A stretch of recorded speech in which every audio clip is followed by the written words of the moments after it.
Thank you. Talking topsy-turvy times, for the past 5 years, he's made his name playing the brooding hero Jon Snow in the award-winning TV series Game of Thrones. I love that description. In the final moments, I'm sure you'll know if you watched it, of last season, Kit's character, like so many in the programme, met an unexpected and violent end, or so we were led to believe. It would appear, then, that Kit has plenty of time on his hands to pursue other projects. We'll chat to him about those in a moment. First, here he is in Game of Thrones. Kid with a girl, you'd prefer to invade our land? Invade your land? Wildlings raid our lands all the time. Some of them try to kill my little brother, a cripple. So dramatic. Kit Harington is here with us now. Hello. Morning. Morning, good morning. We will talk about your play in a minute, but let's just take us back to the beginning of that, because when Game of Thrones started, you know, nobody was to know that it was going to be such a huge success. What did you think when you first saw it? I think I remember what I thought when I first read it, which I thought it was the most bizarre thing I'd read ever. And I thought, how is this going to work? Is this ever going to work? Are people ever going to watch this? So it was, I think it was a really, really pleasant surprise for us all when it took off the way it did. The pilot wasn't so successful, is that right? The pilot we shot, I had a horrible wig on in the pilot. It was all, you know, it just didn't work. And no one's ever seen it. It's in some back room. Oh, really? somewhere. Oh, gosh. And I'd like it to stay there, I think. But yeah, the pilot didn't, and they reshot everything. So they made it the way it is now, the way you see it now.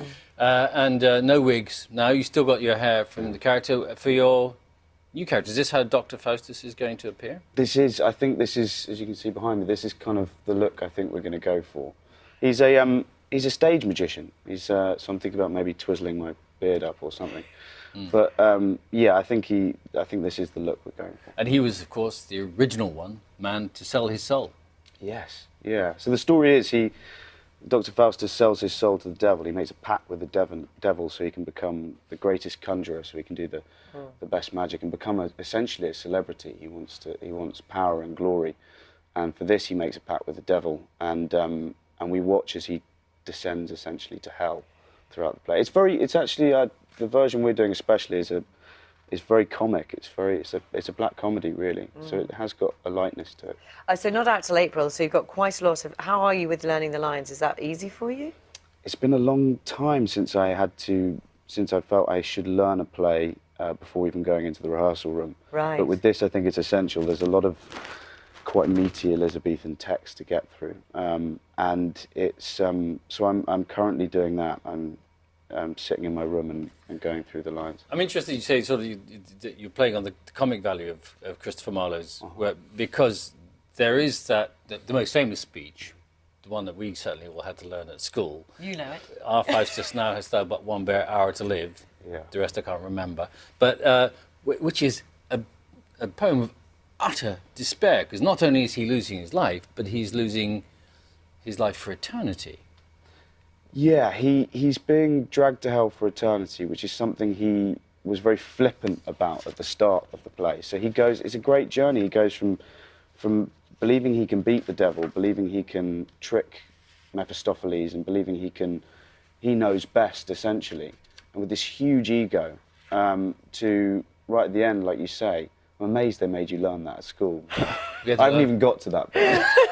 You can think of Bill when you do. It's a wonderful speech at the end as he's being dragged to hell. Will you tell us about theatre? Will you be nervous? Do you like... I mean, does it stretch you? What's it like for you? I haven't... So this is the first time I've stepped on stage, or will be, for 6 years. Yeah. The last play I did was at the Royal Court, and it was posh.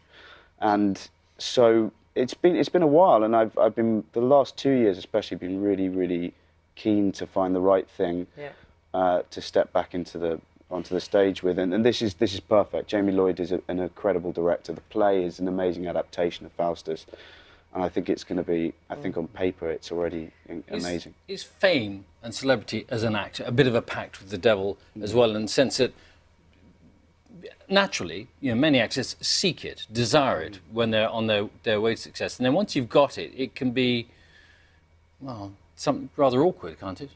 Well, I've experienced, I guess, a real rush of it with Game of Thrones, which became this huge hit, and I'm very known as one character.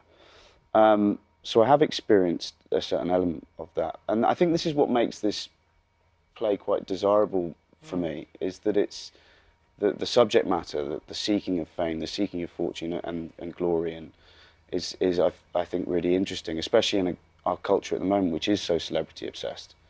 Yeah. We're just seeing another still from Game of Thrones. Tell us about I mean, there's something like over 200 cast members. It is a massive production, isn't it?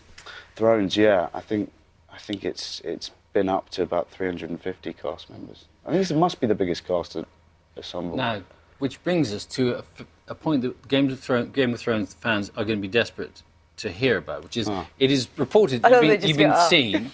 It's reported you've been seen actually on set during the filming of Series 6, even though you appear to die a ghastly death. Does this and your face appears in the shadows of the publicity material for Series 6? I put it to you that you will be in Series 6 as Jon Snow in some respect. I think anyone who wants to know what happens in season 6 has to wait until it comes out. All I can tell you is Jon Snow is dead. He died at the end of the last season. But his spirit lives on? Who knows? You have to wait and see. It's going to be a very exciting season, so I'm led to believe. Oh, he's good. You've been very well trained in that response, haven't you? When is the next season? It's being filmed. When is the next season? Yeah, I think they usually release it around April, so I'm expecting it to come out then. I can't wait to see it. I'm really looking Not going to forward miss it? Not going to miss it. What I love, I mean, so many things about it, but they do have a habit of killing off massive characters as well, which has been a theme, hasn't it? It has been a theme for the show, and I think it's what makes the show very exciting, very... It's what people love about it, is that you can't have... There's no safety there. There's no one lead character who's going to make it through. You can't trust that anyone will do that. All right. Thanks very much, John, and good luck. Kit. That's a terrible thing. I'm so sorry. That's a really bad thing to have done. Sorry. Kit, you're very good. What's that line? I know you, Kit Harington. Is that what it is?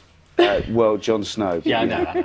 Okay, thanks. Okay, you're very good. Thank you very much. Lovely to meet you. Good luck with Dr. Faustus at Duke of York Theatre in London from April the 9th.